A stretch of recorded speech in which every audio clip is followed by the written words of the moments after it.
Kung plano nyo magsimula ng pambatang channel o YouTube Kids content kasama ang mga anak nyo, siguraduhin tapusin nyo ang video na to para magkaroon kayo ng tamang idea kung paano magsimula ng maayos. Mahalaga ito dahil may dalawang klase ng pambatang channel na dapat nyong maintindihan bago kayo magsimula. Ang unang bagay na kailangan nyong malaman ay yung dalawang klase ng kids channel sa YouTube. Magkaiba kasi ng rules at setup ang bawat isa. Nakikita ito every time na nag-a-upload tayo ng video sa YouTube. Dito malalaman kung ang video ba natin ay ginawa para sa mga batang manonood o hindi. Para maintindihan nyo na mabuti kapag, yes, it's made for kids. Ito ang mga videos na diretsong para talaga sa mga bata. Tulad ng educational videos for toddlers, nursery rhyme, simple storytelling, o toy-only content na walang adult-focused discussion. Kapag ganito ang content, automatic na mas restricted ang features. Walang comments, limited ang ads, hindi lumalabas sa homepage ng YouTube ang mga bagong upload, at mas mahigpit ang guidelines. Example ng mga made-for-kids creators like Nastya, Diana and Roma, Ryan's World, at Blippi. Kung tatanungin niyo ako, nandiyan naman yung parents nila, Nastya, ni Diana and Roma, Ryan's World. Si Blippi naman, 37 years old na. Bakit made for kids pa rin? simple lang ang reason. Kahit may adult sa videos, o kahit matanda ang host kapag pangbata ang style, automatic na nagpo-fall siya under made for kids. Kabilang dito ang paggamit ng colorful na visual at VFX na pangbata, makukulay na kasuotan, nursery style voice o sobrang friendly na tono, toy unboxing o content na madaling maka-attract ng younger kids, walang adult themes o discussion na pangmatanda. Dahil sa overall presentation at style, nagiging appealing ang content sa mga batang manonood. Kaya made for kids ang classification nila kahit adult ang nagsasalita o nasa video.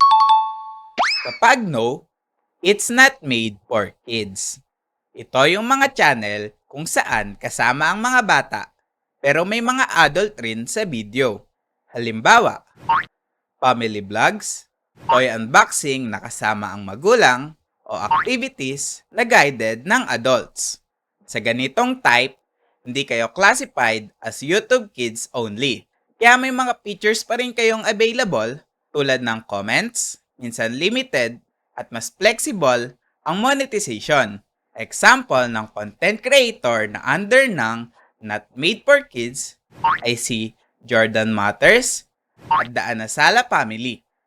Kung itong tema ang gusto nyong gamitin para sa channel nyo, mas maganda kung vlog style ang gawin nyong videos. Pwede kayong gumawa ng light at wholesome pranks, mag-adventure bilang pamilya, mag-try ng fun activities o challenge videos, at mag-mukbang kasama ang mga bata.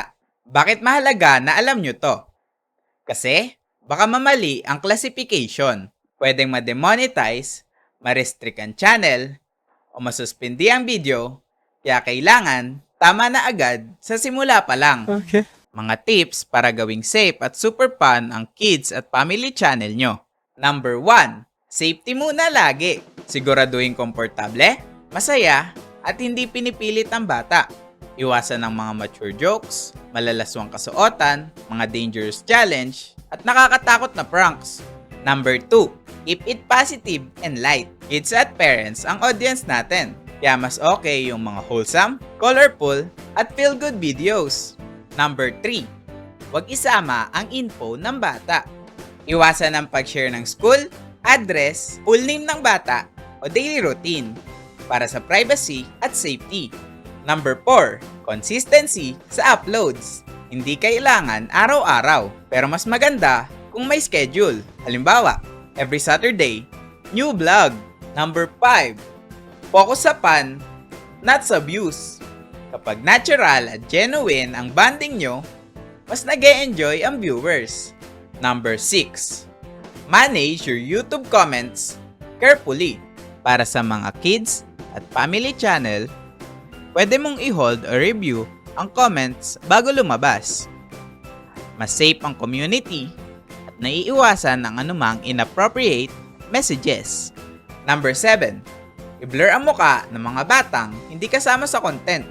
Kung may ibang bata na masasama sa video, halimbawa sa background ng playground, mall, o event at wala kang consent ng magulang nila, mas mabuting i-blur ang mukha nila para sa privacy at safety. Importante ito lalo na sa kids at family channel. Number 8. Basahin ang YouTube policies, lalo na ang COPPA rules, para hindi kayo mamali sa classification. COPPA means Children's Online Privacy Protection Act. Ito ang batas sa US na sinusunod ng YouTube para protektahan ang privacy ng mga batang 12 years old and below. At ayun mga ka-YouTube, sana nakatulong sa inyo itong guide na to kung paano magsimula ng kids o family channel sa YouTube. Ako nga pala si Raymond ng Pinoy Creators. At kung nagustuhan nyo ang video na to, huwag nyo kalimutang i-hit ang like, subscribe, isama nyo na rin ang notification bell para updated kayo sa aming mga next tips and videos. Salamat sa panonood! Kita-kits!